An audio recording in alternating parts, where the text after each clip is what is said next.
ఇక ఢిల్లీలో తెలంగాణ బీజేపీ ఎంపీలు మాట్లాడుతున్నారు. లైవ్ చూద్దాం.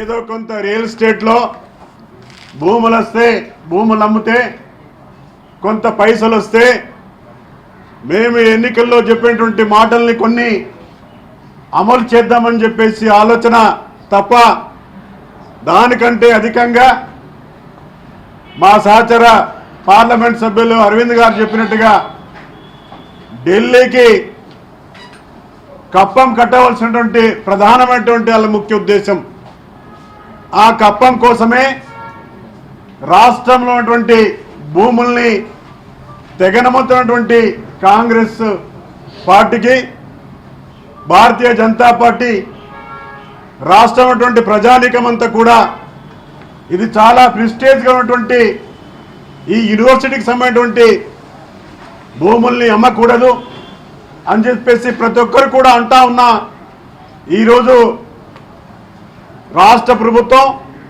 నిమ్మకు నీరెత్తినట్టుగా వాళ్ళ డబ్బులే వాళ్ళకి రావాల్సినటువంటి డబ్బులపై ఆశపడే ఈ కార్యక్రమాలకి పూనుకోవడం జరిగింది. ఇప్పుడే మేము మరి ధర్మేంద్ర ప్రధాన్ గారిని కలిసినాం. వారు చాలా క్లియర్ కట్గా ఈ యూనివర్సిటీని ఇంకా అంతర్జాతీయ స్థాయిలో దీనిని అభివృద్ధి పరచాలని చెప్పేసి మేము మా ఆలోచనలు ఉన్నాం. గతంలో కూడా దీనికి సంబంధించినటువంటి విషయాలపైన గత ముఖ్యమంత్రి గారికి ఉత్తరం రాశాను. ఈ ప్రభుత్వం వచ్చిన తర్వాత కూడా ఉత్తరం రాయడం జరిగింది. దీన్ని నోటిఫై చేయమని చెప్పేసి ఉత్తరం రాయడం జరిగింది. అయినా వాళ్ళకి వాళ్ళ యొక్క వాటాకి వాళ్ళ యొక్క కప్పానికి వాళ్ళు దాసమై యూనివర్సిటీకి సంబంధించినటువంటి వాల్యుబుల్ ల్యాండ్ని అమ్మే ప్రయత్నం చేస్తూ ఉన్నారు.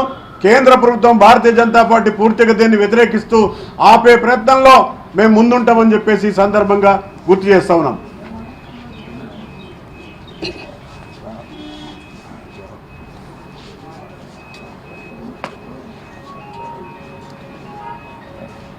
భారతీయ జనతా పార్టీ పార్లమెంట్ సభ్యులుగా కిషన్ రెడ్డి గారు, బండి సంజయ్ గారు,